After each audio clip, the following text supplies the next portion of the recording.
Hello, नमस्कार। मैं हूं नितिन गौतम और मैं आज आपसे एज अ फेलो एस्पिरेंट बात करने आया हूं क्योंकि अभी मेंस का टाइम है, प्रीलिम्स खत्म हो चुका है और बहुत सारे बच्चे, मेरे स्टूडेंट्स, मेरे फ्रेंड्स जो अभी तैयारी कर रहे हैं, सब लोगों से बात हो रही है।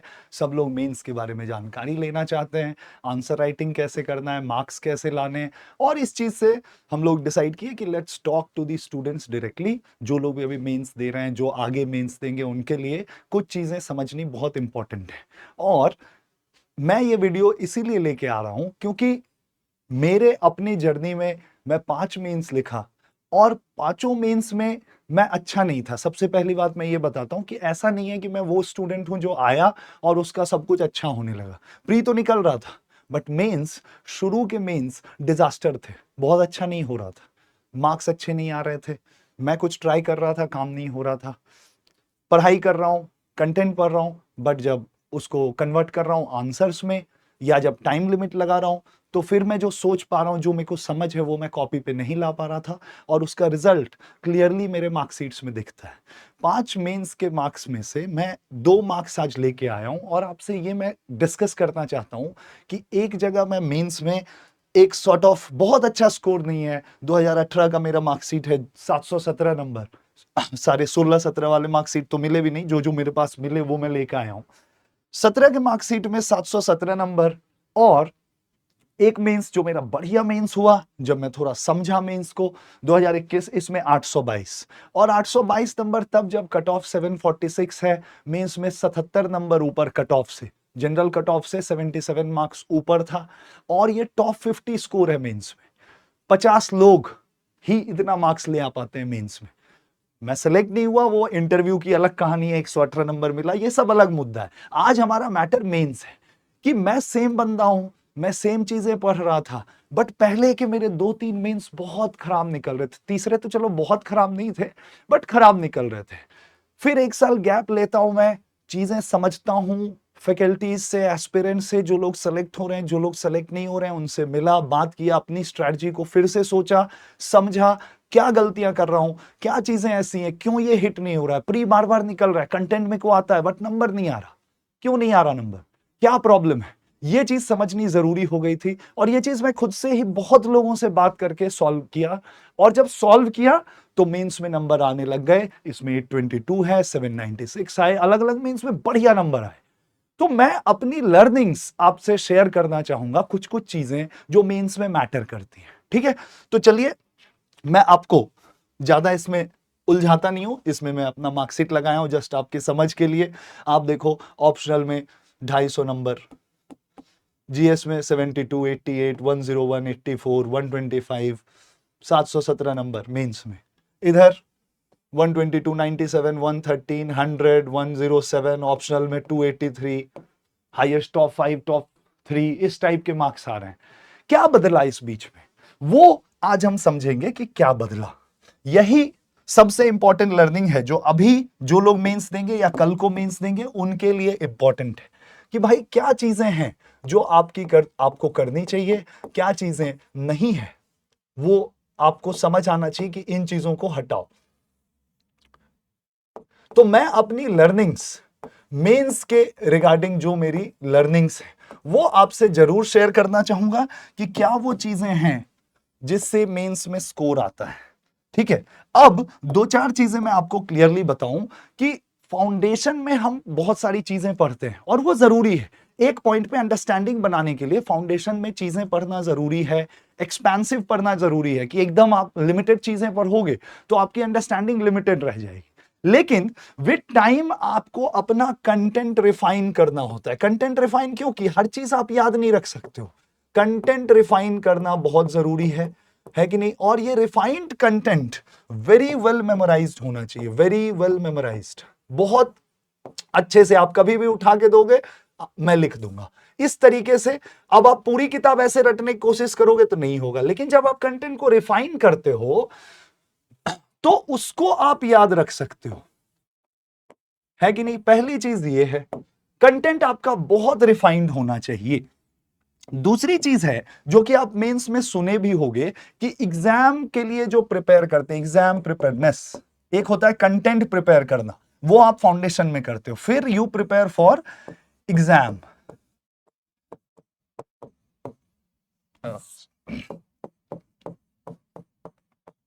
Exam preparation.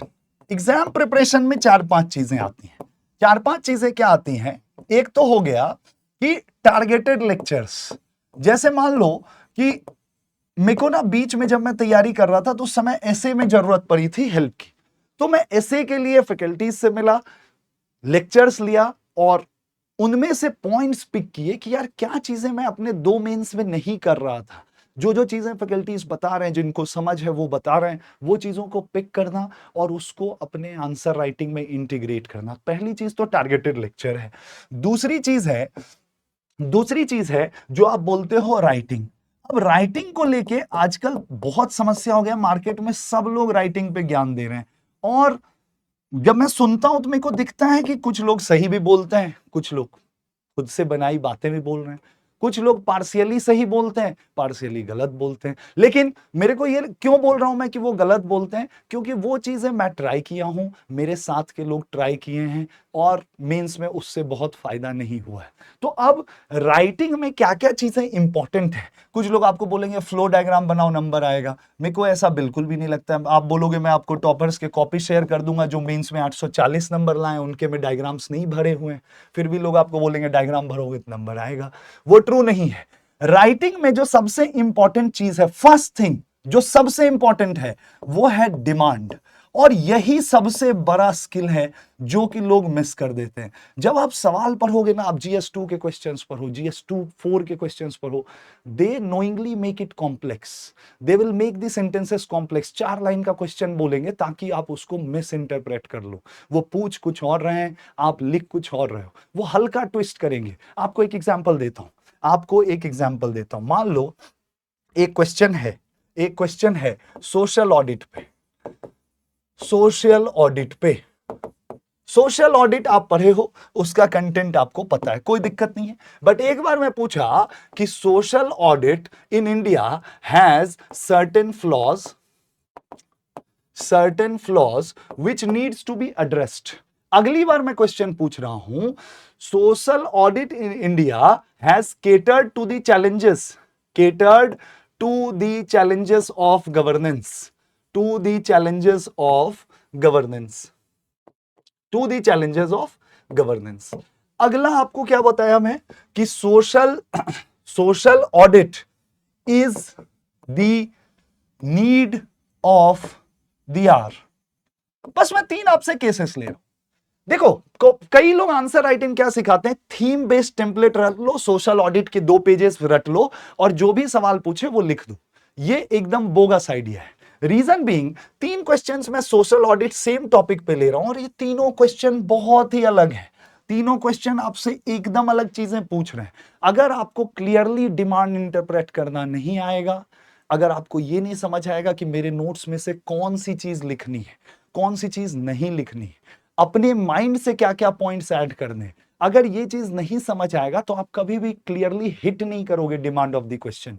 तो आंसर राइटिंग में सबसे इंपॉर्टेंट ये है क्वेश्चन को समझना, और क्वेश्चन को समझने में you need to be a good reader जो कि क्वेश्चंस इंटरप्रेट कर पाए, है कि नहीं? तो डिमांड ऑफ द क्वेश्चन के लिए you need to be a good reader. Question को आराम से पढ़ो, रीडर आप अच्छे होने चाहिए। उसके बाद आता है कि जब आप क्वेश्चन इंटरप्रेट कर लो, then develop the structure of the answer कि मैं कैसे आंसर स्ट्रक्चर करूंगा, एंड देन उसके अंदर आप बॉडी में कंटेंट का चिंता करते हो। तो कंटेंट थर्ड है। फिर आपको चीजें समझ आनी चाहिए, उसको स्ट्रक्चर करो, फिर बॉडी बनाओ, एंड देन कहीं पे इंपॉर्टेंस है प्रेजेंटेशन का। जब ये चीजें सॉर्ट हो जाए तो आपको प्रेजेंटेशन की चिंता करनी होती है कि भाई मेरा प्रेजेंटेशन अच्छा होना चाहिए, उससे मेरे को आधा नंबर एक्स्ट्रा मिलेगा। इन सब के साथ एक अलग फैक्टर है जिसको बोलते हैं टाइम मैनेजमेंट, है कि नहीं? Time management. अब ये चीजें ना, वर्ड्स बोलना बहुत आसान है कि you should be a good reader, you should understand the demand of the question, structure बनाना, ये सब बहुत एब्स्ट्रैक्ट टर्म्स है। ऊपर से सुन के सिंपल लगता है, हाँ भाई स्ट्रक्चर बनाना है, क्या डिमांड है वो पकड़ना है। लेकिन जब आप क्वेश्चन टू क्वेश्चन ये करोगे तो इट्स नॉट वेरी इजी। तभी 50 लोग 100 लोग भी नहीं होते हैं जो 800 से ज्यादा नंबर लाते हैं, नहीं होते। रैंक 1000 लोगों का आता है, 800 नंबर साल भर में 50-60 लोग ला पाते हैं इंडिया में। दैट्स नॉट अ जोक, क्योंकि लोगों को नहीं पता, इवन सेलेक्टेड लोग, उनको भी एग्जैक्टली नहीं पता है भाई कैसे बढ़िया नंबर आएगा, है कि नहीं? तो आपको चीजें ये समझनी होंगी, और ये चीजें आपको, या आप जो लोग ये आपको सिखा सकते हैं उनसे थोड़ा टाइम लेके ये चीजें समझो कि सर डिमांड मेरा एड्रेस हो रहा है या नहीं।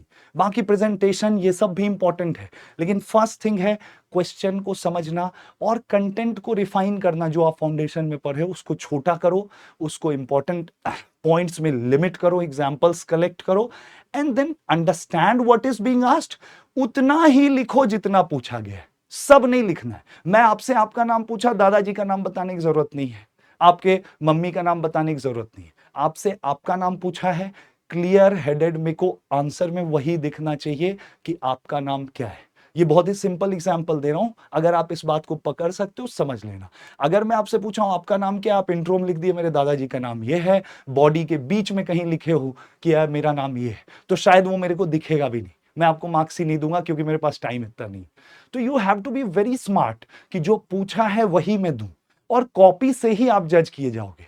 ये सारी स्किल्स मैं अब खुद से ही चाहता हूं कि मैं स्टूडेंट्स को सिखाऊं, और ऑर्गेनाइजेशन ने भी इसमें मेरे को हेल्प कर रहे हैं कि आप इस चीज को लेके स्टूडेंट के साथ जाओ और हमारे साथ और लोगों को भी जोड़ रहे हैं। तो अगर आप आंसर राइटिंग को रिफाइंड वे में समझना चाहते हो, मेंस देना चाहते हो, आप मेंस दे चुके हो मल्टीपल बार बट आपके मार्क्स नहीं बढ़ रहे हैं, आप 700 600 या 770 60 में भी अटक जा रहे हो, 800 पार 850 के आसपास नहीं पहुंच रहे हो, तो आपको मैं ये इंकरेज करूंगा कि आप इस चीजों में प्लीज कांटेक्ट करो किसी को भी जो लोग ये कर चुके हैं, because it's a very specialised thing जो बहुत कम लोग समझते हैं, बहुत कम लोग समझते हैं। आपको ये चीजें समझने के लिए जो लोग ये सॉल्व किए उनसे मिलना चाहिए, उनसे चीजें समझनी चाहिए, और वो आपको हेल्प करेंगे। ऐसे ही कुछ लोगों की टीम हम बना के भी लाए हैं सृजन में, सृजन प्रोग्राम, जो लोग अभी प्री दिए हैं और जो लोग मेंस देने वाले हैं, या जो साल भर में भी आंसर राइटिंग सीखना चाहते हैं, उनके लिए हम लोग सृजन प्रोग्राम लेकर आए, पहले भी लेकर आए थे। इस बार हम लोग उसमें फैकल्टीज भी ऐड किए हैं जो लोग मेंस में ऑलरेडी अच्छा स्कोर किए, दे हैव आउटस्कोर्ड मेनी पीपल, वैसे लोगों को हम लेके आए हैं। आप उनसे चीजें समझ सकते हो, सीख सकते हो, और साथ में आपको उनका जो मैं बोला ना, आपको फाउंडेशन लेक्चर में जब हम पढ़ते हैं तो बहुत ज्यादा पढ़ते हैं, उसको रिफाइन करके छोटे छोटे पॉइंट्स में लाना जो मीन्स में यूजफुल है, उसको मेमोराइज करना, ताकि आप 7 मिनट 10 मिनट में उसको कॉपी पे रिप्रोड्यूस कर पाओ। ये चीजों के लिए आपको रिफाइंड कंटेंट चाहिए। तो कंटेंट प्रहार हमारा ऑलरेडी उसमें सक्सेसफुल है, प्लस जो ये फैकल्टीज हैं ये अपने तरफ से भी स्ट्रक्चर्ड टेलर्ड कंटेंट जो मेंस के लिए सुटेबल है वो आपको देंगे। साथ में जो मेंटरशिप टीम है वो आपको हेल्प करेगी, और इसमें S A, GS1, GS2, GS3, GS4 सारा हम कवर कराएंगे, साथ में कुछ ऑप्शनल्स भी आपको कवर कराएंगे, है कि नहीं? तो अगर आप प्री दिए हो और आपका मेंस हो रहा है तो आप सृजन बैच ज्वाइन करो, और इसमें आप हमारे साथ मेंस सीखो, मेंस की अंडरस्टैंडिंग करो, सक्सेसफुल हो, आपके लिए भी अच्छा हो, हमें भी अच्छा लगे। और अगर आप इस बार नहीं भी दिए हो और आप फाउंडेशन एक बार कर चुके हो, you want to be prepared कि नहीं यार मेरे को ये मेंस वाला प्रॉब्लम सॉल्व करना है, because it's a big problem and I am telling you it's a thing. मैं आपको फिर बताता हूं कि 800 नंबर से ज्यादा नंबर लाना मेंस में 100 लोग भी नहीं करते हैं एक साल में। आप देख लो रिजल्ट खोल के, it's a very limited thing जो बहुत कम लोग समझते हैं। आपको ये चीजें सीख के रखनी चाहिए, ताकि ऐसा ना हो कि अगले साल प्री निकले तो एक नया प्रॉब्लम सामने खड़ा हो जाए कि भाई अब मेंस में नंबर नहीं आ रहा है। तैयार रहो, और हम लोग आपकी मदद के लिए हमेशा खड़े हैं। Thank you.